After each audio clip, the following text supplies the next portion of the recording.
परमेश्वर के दास भाई बख्श सिंह के द्वारा लिखित और प्रकाशित की गई पुस्तक ईश्वरीय भेदों का प्रकाश में से दैनिक संदेश। 3 मार्च।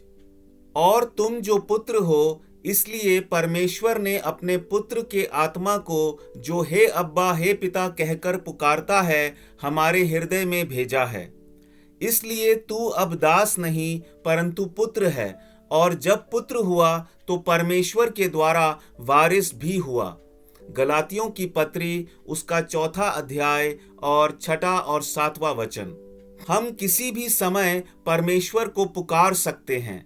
कभी वह हमें ताड़ना दे तो भी उसके पास जाने से हम घबराते नहीं, क्योंकि उसके सिंहासन तक सीधे जाने में हमें हियाव है। वह हमें शिक्षा भी दे तो भी हम जानते हैं कि उसका प्रेम बदलता नहीं। इसलिए वह कहता है, तुमको पुत्र का आत्मा दिया गया है। इसलिए आप हर एक जरूरत के लिए परमेश्वर को पुकार सकते हैं। यिर्मयाह की पुस्तक उसका 33 अध्याय और 3 वचन, भजन संहिता 81 और उसका 10वां वचन। वह मेरा स्वर्गीय पिता है और उसने मुझे अपने पुत्र का आत्मा दिया है, जिससे मेरी हर एक जरूरत के लिए, मेरे सभी बोझ के लिए और मेरी सभी समस्याओं के लिए मैं उसे पुकारूं। यूहन्ना 16 अध्याय और उसका 24 वचन कहता है, अब तक तुमने मेरे नाम से कुछ नहीं मांगा, मांगो तो पाओगे, ताकि तुम्हारा आनंद पूरा हो जाए। उससे मांगो, भीख मांगने या उधार लेने की जरूरत नहीं। रोमियो 13 अध्याय और उसके 8वें वचन में आज्ञा दी गई है, आपस में प्रेम को छोड़ और किसी बात में किसी के कर्जदार ना हो, क्योंकि जो दूसरे से प्रेम रखता है उसी ने व्यवस्था पूरी की है।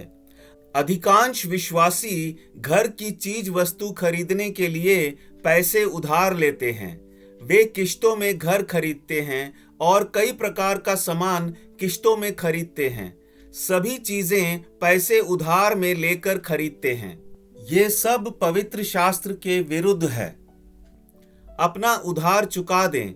जब भी किसी चीज की जरूरत पड़े तब प्रभु को पुकारें, वह आपको देगा। वह जो दे उससे संतुष्ट रहें, लोभी या लालची ना बने, क्योंकि वह आपसे प्रेम रखता है और जो कुछ भी आपके लिए अच्छा है वह उसे आपको देगा। क्योंकि यहोवा परमेश्वर सूर्य और ढाल है। यहोवा अनुग्रह करेगा और महिमा देगा, और जो लोग खरी चाल चलते हैं उनसे वह कोई अच्छा पदार्थ रख ना छोड़ेगा। भजन संहिता 84 और उसका 11वां वचन और भजन 34 और उसका 10 वचन।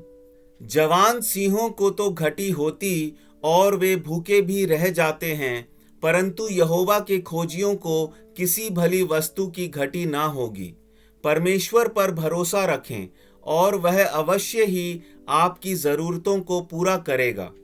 पवित्र आत्मा को उसके पुत्र का आत्मा कहा गया है और हम परमेश्वर की संतान हैं।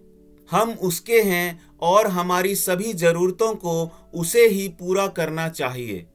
प्रभु आपको बहुतायत से आशीष दे।